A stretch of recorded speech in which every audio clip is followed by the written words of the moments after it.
السلام عليكم ورحمة الله وبركاته. أهلا بكم في هذا الفيديو الجديد. إلغاء رسوم السحب من ATM أبرزها، و10 قرارات جديدة من البنك المركزي حتى منتصف 2021. يواصل البنك المركزي المصري المتابعة في التطورات على الساحتين العالمية والمحلية للتدخل بشكل فوري باتخاذ التدابير المناسبة لحماية الاقتصاد القومي وتنشيط السوق والمحافظة على الاستقرار المصرفي والنقدي في ظل استمرار جائحة فيروس كورونا المستجد. وقرر مجلس إدارة البنك المركزي المصري برئاسة طارق عامر مد سريان بعض القرارات التي سبق اتخاذها لمواجهة الجائحة، وذلك لفترة جديدة مدتها 6 أشهر تبدأ اعتبارا من 1 يناير وحتى 30 يونيو 2021 ميلادية.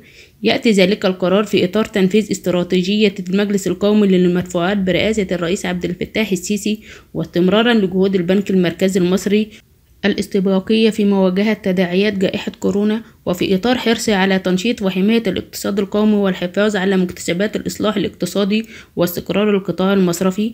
وصرح الدكتور رامي أبو النجا نائب محافظ البنك المركزي المصري بأن القرارات التي تم مدها تأتي في إطار حرص البنك المركزي على ضمان استمرارية قيام البنوك بعملها في ضوء المتابعة المستمرة للقطاع المصرفي، ولتقديم المزيد من التيسير للمواطنين وتشجيعهم على الاستمرار في الإقبال على وسائل وقنوات الدفع الإلكترونية، بما يدعم توجه الدولة للبنك المركزي للتحول لمجتمع أقل اعتمادا على أوراق النقد.